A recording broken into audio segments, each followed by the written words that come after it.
Hello everybody, my today's topic is importance of organizing.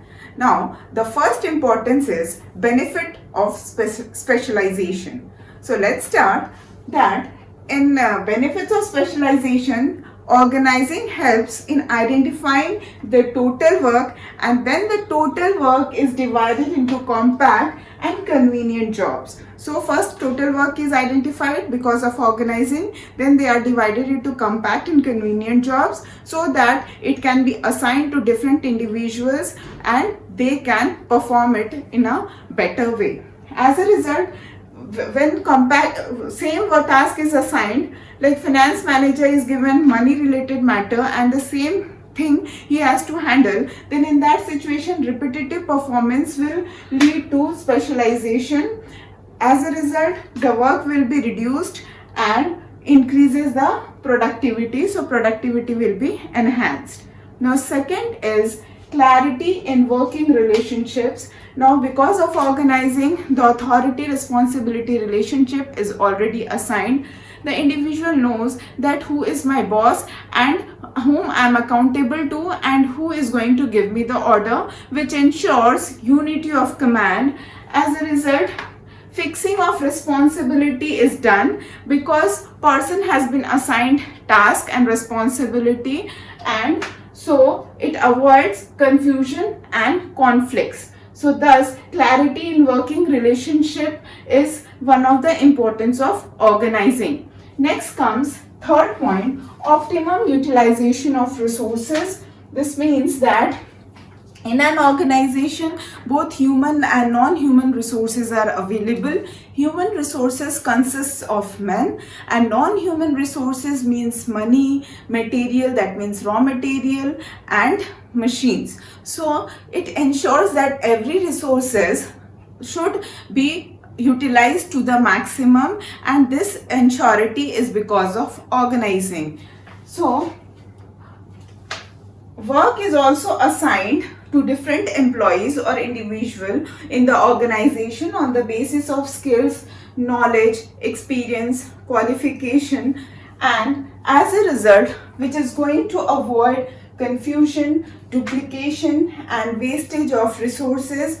Thus, it ensures optimum utilization of resources. Now, my fourth point is adaptation to change. Now, business organization operates in a dynamic environment. As a result, it can faces both challenges and opportunities. Now, because of organizing, the organization can accept the challenges and they can grab the opportunities. Now, let me explain you how.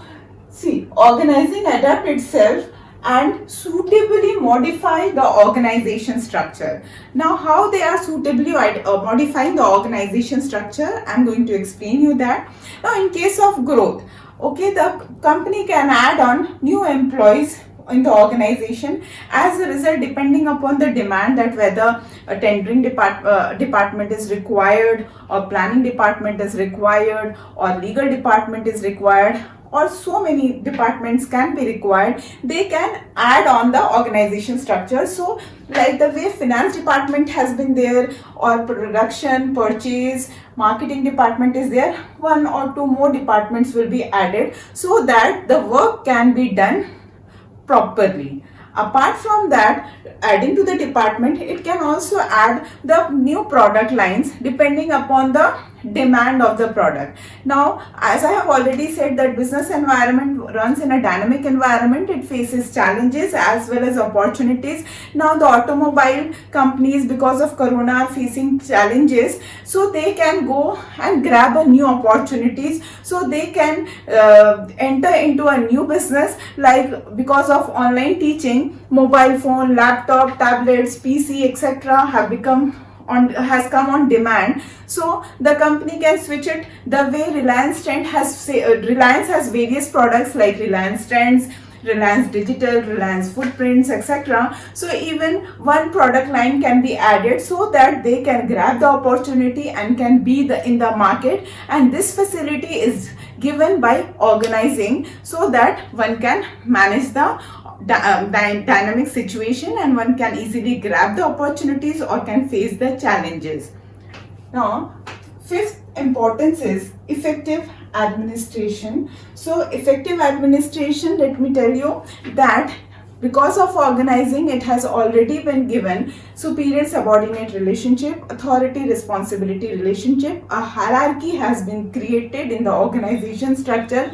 So every individual, every employee in the organization knows that whom they are supposed to report and from whom they are supposed to take the orders and to whom they are accountable, which ensures unity of command, so which leads to avoiding confusion because everybody knows that which task has been assigned to them. As a result, overlapping of work is not there and no duplication of efforts are there, no wastages of time is there, because in an organization a maximum utilization of resources is ensured, and the resources which are available in the organizations are 4M, that is man, machine, material and money. So man are considered to be the human resources and all the other 3 M's are considered to be the non-human resources, and maximum utilization is ensured. Apart from that, organizing has given us delegation of authority. That means superior subordinate relationship is there where the work is divided amongst the two. That means the superior can delegate some of its work which is lesser important, like routine job, to his subordinates, and he can concentrate more on strategic work. As a result, everybody is going to get a proper work according to his knowledge, qualifications and skills. So effective administration is ensured. Now my sixth point is development of personnel. Development of personnel means development of officials, those who are working in the organization, and this happens because of delegation of authority in which the work is shared between two, that is superior and subordinates. Now what happens that when the work has been shared, managers' workload are reduced and routine jobs are assigned to the subordinates. As a result, manager gets more time to concentrate on strategic issues and they can also explore new areas of growth. And on the other hand, a sense of responsibility is generated in the subordinates and they are motivated because they are doing the task of superior. The seventh importance is expansion and growth. So in organization, because of organization structure is planned and designed in such a way that they are suitable for expansion and diversification. As a result, more job positions can be added, departments can be added, or product lines can be added. If the growth is going to take place, more people can be hired, and if more departments are required depending upon situation, like finance, purchase, these are the departments. Apart from that, if new departments they want to add, they can surely add, because organization structure has been created that one new department can be added easily, and apart from that, new product lines can also be introduced. Thank you.